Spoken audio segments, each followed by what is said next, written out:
que mata vidas humanas. Passamos para o Necroceno, esse grande biólogo que morreu ano passado. Eu tive a ocasião de conhecer pessoalmente, Edward Wilson, que criou a palavra biodiversidade. Ele diz que por ano o processo industrialista mundial mata entre 70 a 100 mil espécies vivas diferentes. E há 1 milhão de espécies que são gravemente submetidas ao risco de desaparecer.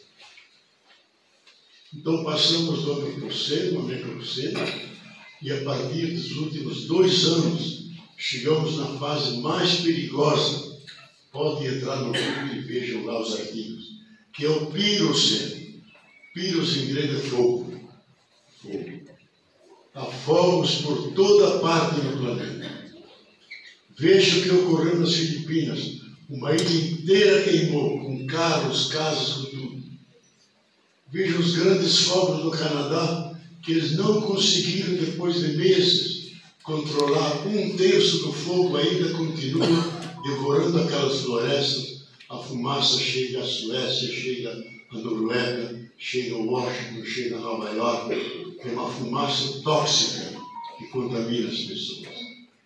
Por todas as partes há fogos, inclusive na Sibéria. Então dizem, essa é a fase mais perigosa dos seres humanos. Porque, em parte, depende dos seres humanos, mas em grande parte não depende dos seres humanos. O solo ficou demasiadamente seco, as pedras se aquecem e as folhas secas e gravetos que estão em cima produzem o fogo que se difunde pela floresta fora. Nós não sabemos como controlar. Então eu digo isso para ter um sentido de realidade, não é para assustar, mas para criar um sentido de realidade. Veja, em janeiro, os Estados Unidos, que subjugaram os países europeus da NATO, fizeram uma reunião em Madrid. Disseram, a NATO não será só um organismo de defesa, ela passará a ser um organismo de ataque que cobre o mundo inteiro.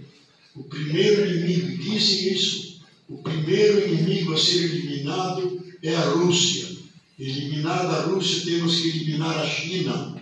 Não falam adversário, não falam concorrente, inimigos. Como se fosse aquele grande jurista Carl Schmitt, que era o assessor jurídico de Hitler, que bolou o Holocausto. Trata-se de matar, haver guerra de morte. Então, presente estava Jeffrey Sachs, que é um dos grandes economistas americanos, que combina a economia com a ecologia. Ele se irritou e se levantou e disse, aquilo que os grandes encontros das COPs mundiais, os dados não são dados científicos, são dados políticos, feitos sob pressão das grandes corporações unidas aos estados que não querem mudar. Se eu disser a vocês, o que nós cientistas sabemos do estado da Terra, vocês vão tremer da ponta da cabeça à ponta dos pés. E alarmou todo mundo. Essa é a situação nova que nós entramos.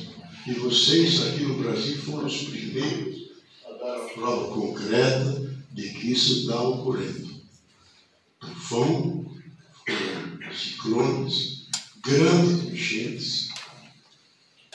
Eu e a Maria do Rosário já falamos lá num podcast que gravamos, que todo o rio ele tem 2 leitos. O leito comum em que ele corre e o leito alargado, que é reservado para as enchentes, que pertence ao rio. Então, nesse lugar, em cada lugar, ele muda de tamanho. Então, junto a esse território, esse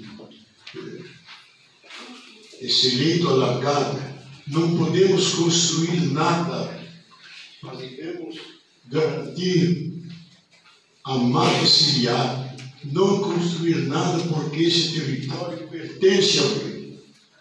E ele vai mudar, vai destruir as cidades, vai acabar com as casas, com as safras. Então nós temos que reaprender como tratar nossos rios, respeitar aquilo que é dele. Não só o leito comum.